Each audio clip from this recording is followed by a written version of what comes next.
What up, what up? So, as we move in further into wherever we move into, right? I've noticed for myself, I've been having more lucid dreams, more astral travel, more synchronicities, you know what I'm saying? These mirror flip numbers, these number patterns. But also, I've noticed a lot more shadow beings, right? When you're seeing these shadows in your peripheral or these light orbs moving around you, as we say, the third dimension is merging in with the fifth dimension.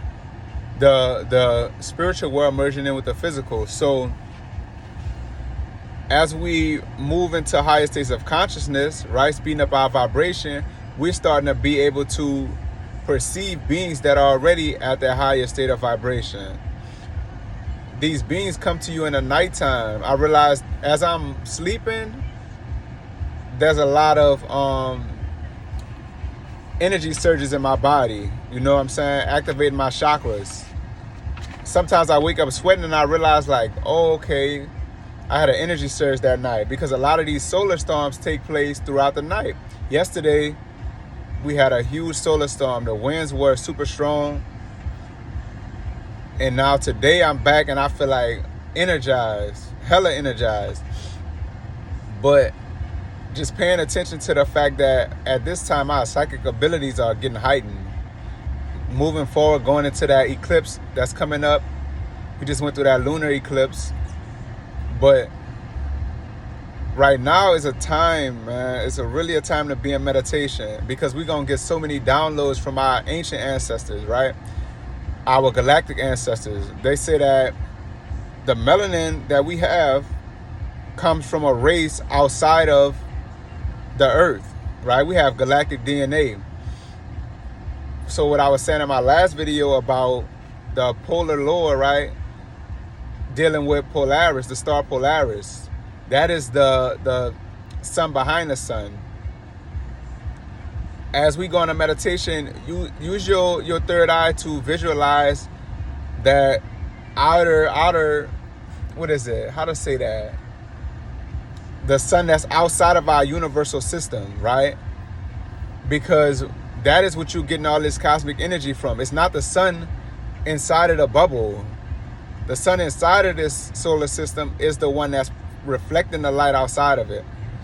So just like you have a soul inside of you that your eyes reflect on the outside, right? People see your soul, they say the eyes are the window to the soul.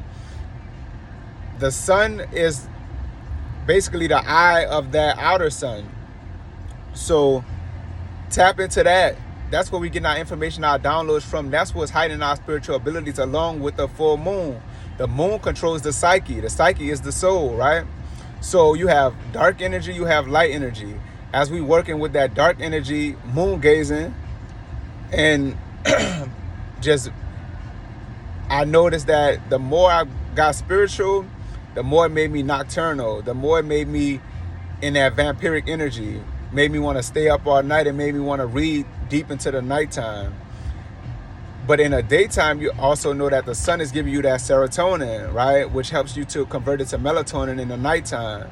So when we converting these energies and getting our endocrine system in alignment, our hormones in alignment, understand that these are the things that's going to heighten our abilities, man.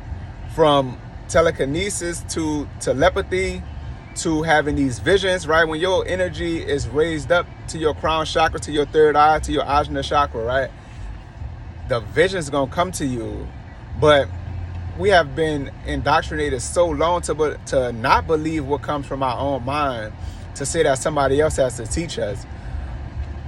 Get back to believing what comes in your own head. We all know what's right on a soul level, because your soul speaks to you, but it speaks to you in symbols. The subconscious mind speaks in symbols. We having major visions, major breakthroughs about what's coming next. Your dreams, man. The dreams are a lot of shadow work taking place in the nighttime, for sure, because the conscious mind is asleep, so the soul can move in the underworld and break down all that traumatic energy.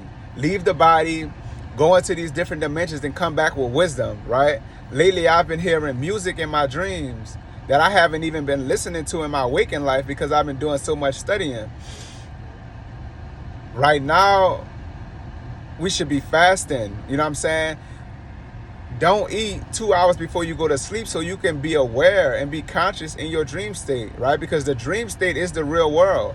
So if you weigh your body down right before you go to sleep, your body is taking too much energy to process that food as opposed to projecting into further reaches of interdimensional space, right?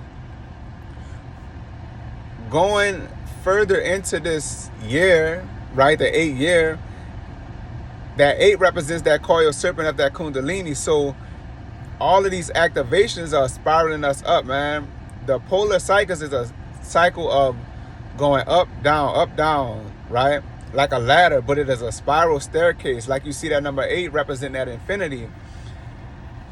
The year of the dragon. You heard me? A dragon moves like a snake in those waves. So as those frequencies rise, we looking at, when they talking about superpowers and we talking about infinite intelligence, Trump said out his own mouth that the black people, the 144,000 are the ones with superpower godlike abilities.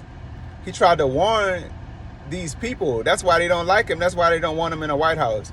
So it's about believing in what we know to be true. It's about believing in our sense of creative ability, right?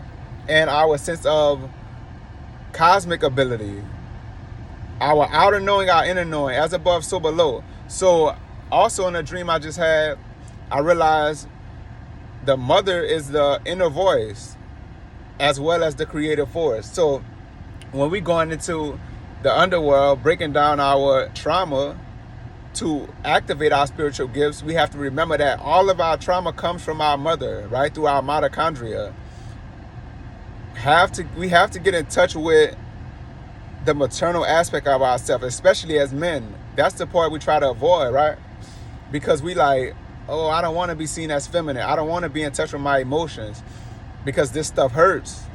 But only by releasing that stagnant energy can we become activated. Our DNA is our mitochondria, and that mitochondria comes from our mother. But it is locked down through that trauma. All the things you don't like about your mama, all the things that you feel like she didn't do, is also the gifts that she gave you, right? So for me, I was gifted, what they call it, like a kitchen witch, right? Sorcery through cooking, put energy into food that heals. So understanding your gift that you got from your maternal side is very important at this time because it's going to be what takes you into your higher state of consciousness.